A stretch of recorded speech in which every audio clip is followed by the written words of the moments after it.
Boston cream. This year, especially around places like Rhode Island, more squid than usual have been showing up. But squid are not always an easy target.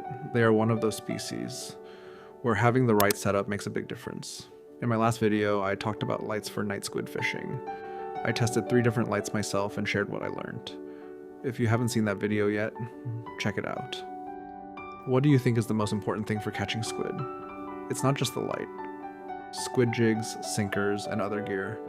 There are many different factors involved, and in my experience, the key is constantly optimizing each part.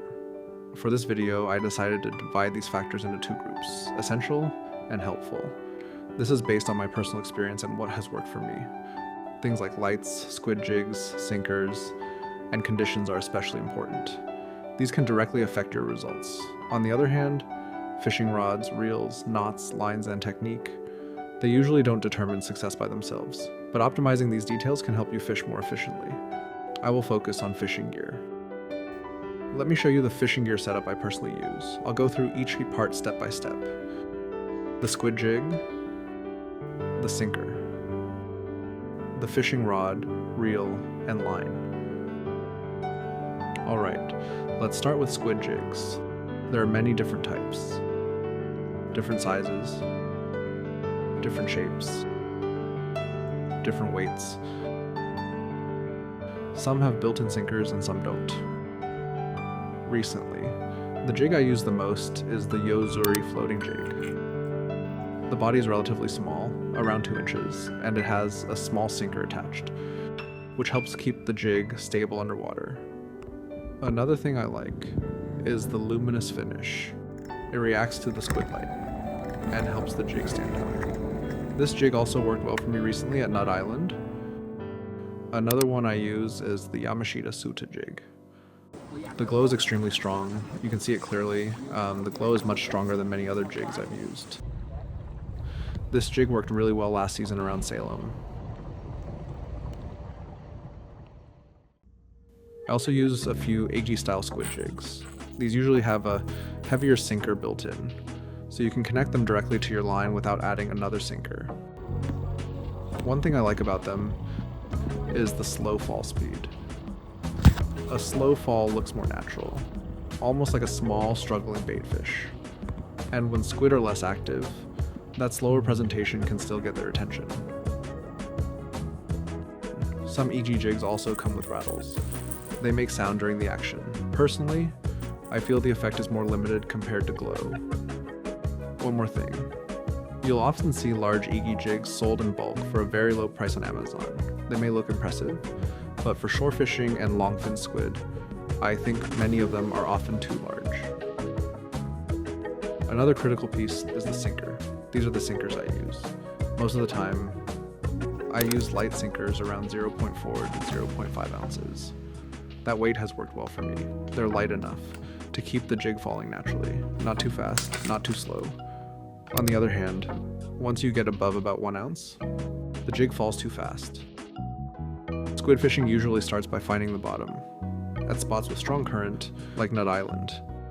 A light sinker may never reach bottom. In those situations, I'll intentionally switch to a bit heavier sinker, just enough, to stay in contact with the bottom. Your rigging setup can also make a difference. For squid fishing, dropper rigs are very popular. They allow you to use multiple squid jigs and create a more natural presentation underwater. However, I usually don't recommend building them at night on the water. Changing jigs or rebuilding a dropper rig in the dark can be frustrating. Another common method is connecting the jig directly to the main line. This setup is simple. It's easy to change jigs while fishing, and it can still catch plenty of squid.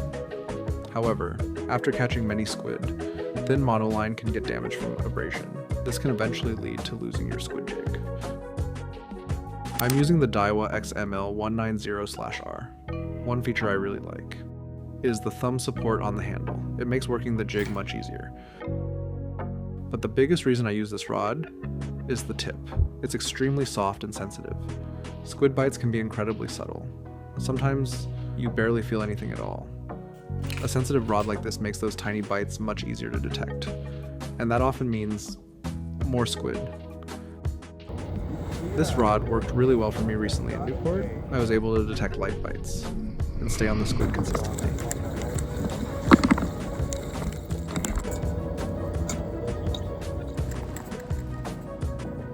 But this rod definitely has a downside. I honestly don't like using it for anything other than squid. It's too soft for stripers, of course. Even scup don't feel great on it, and it's not really designed for long casts either. Reviews on Amazon are a little mixed, honestly. I think that's because this is a very specialized rod, but for shore squid fishing, especially when you're fishing straight below the light, I think it's an excellent choice. That's exactly why I still use it. This is the reel I use for my squid setup. I use both bait casting and spinning reels. But honestly, a spinning reel is more than enough for squid fishing. There are many options from budget reels to high-end models. But you don't need an expensive reel to catch squid. Even a beginner-friendly Daiwa spinning reel like this one can work fine. Line choice is something I pay a lot of attention to. In my opinion, it can actually make a bigger difference than the reel itself. There are two main options, nylon monoline and braided PE line. Both have their own advantages. Braided PE has almost no stretch, so it feels very direct. But for my squid setup, I actually prefer nylon mono. The small amount of stretch gives the jig a softer and more natural movement. Another advantage is when making dropper rigs. Dropper rigs are very common in squid fishing, and mono is much easier to tie and modify on the water. For squid fishing, I also prefer using a thinner mono line. It helps me feel subtle bites and makes the setup easier to manage. Around 10-pound test is a good balance for this style of fishing. Finally, when you start experimenting with different lines, a line winder becomes very useful. When you are new to fishing, starter combos with a rod, reel, and pre-spooled line are usually the easiest option. But after fishing for a while, you will eventually need to replace your line. In reality, spooling your own line is not as difficult as many people think. I also have a short video showing how I use this line winder, so check it out if you're interested.